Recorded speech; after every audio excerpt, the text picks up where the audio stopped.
Hey internet friends, today we'll be going over the Jack and Lilly case, the two missing children from Nova Scotia. I want to point out a few things to you and some clips that I'm about to show you, but first we're going to be going over the Rcmp's techniques they use, something called the Mr. Big technique. Now stay tuned, but before we start watching those clips, make sure to like, share, and subscribe to this video so that you're notified every time we upload our new content. Alright, here we go.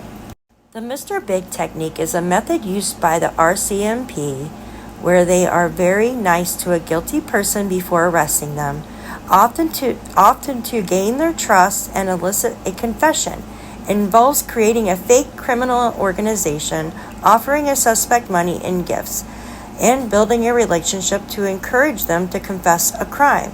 This is typically used in cold cases like murder when other evidence is lacking. How it works. Please start by surveilling the suspect to learn about their habits, then approach them with a small favor or paid task, making them feel part of a criminal group.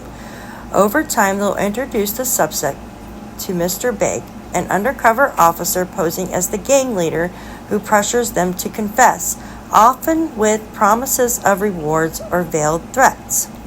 This is a technique that is controversial because it can lead to false confessions, especially under pressure. Now, I'm reading this to you because Daniel Martell, in my opinion, has been saying that him and the investigators are working together.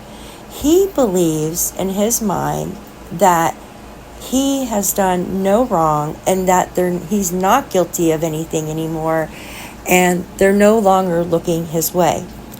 Could the officers be conducting something like this, the Mr. Big technique, on Daniel or other family members?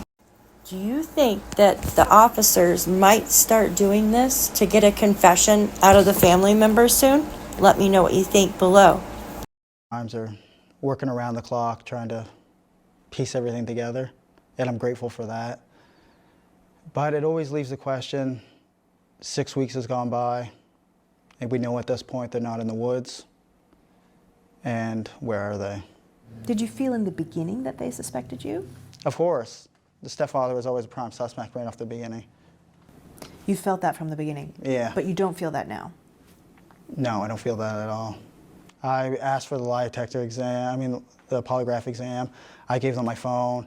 I told them I, do drug tests. Offered to take a polygraph test? Yeah. Did the Rcmp take you up on that? Yes, they did. And how did that unfold? That unfolded in my favor.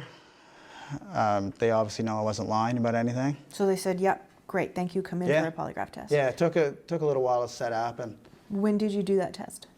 I don't know the exact date, but that would be at least 3 weeks ago, probably. So roughly 3 weeks after the disappearance. Yeah. So it seems here in these text messages that Daniel Martell keeps pushing the investigators to really look into Malaya and her family. He says here, I told investigators to polygraph her family, and they are. So he's basically thinking he has the investigators or the detectives wrapped around his finger. And then it says down here, I work with detectives. That's why this can't get out.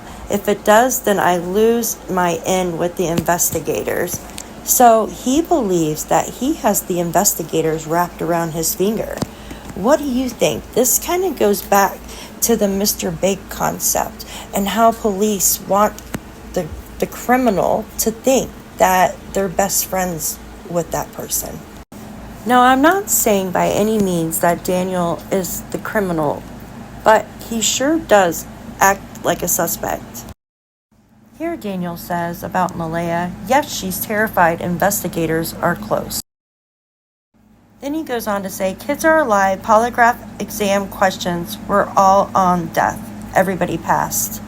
Well, I think investigators think differently. Rcmp think Lilly and Jack could still be alive? That's a great question, and we want to locate them and find them. And our goal is to investigate every single avenue until we find them. Is it possible at this point?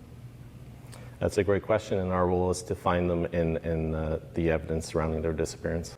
The specifics aren't being released at this time. Okay, and so that's the day before, so that's May 1st, but you've specifically asked for video back to April 28th. What's the reason for that? You know, when you establish a timeline for any investigation, you want to know where these individuals were prior. They may have been in contact with someone that you want to know who that person is. You may see something on that footage that you didn't know about prior to that. You know, we talked about license plates earlier and seeing them from a different angle. You might see someone that's known elsewhere. Maybe it's someone that's known to police. You never know. We really. Thank you for watching, Internet friends. And Jack and Lilly Sullivan are still missing. So if you see or have any tips, please call the Rcmp, and I'm going to post their information at this clip now. Thanks you for watching.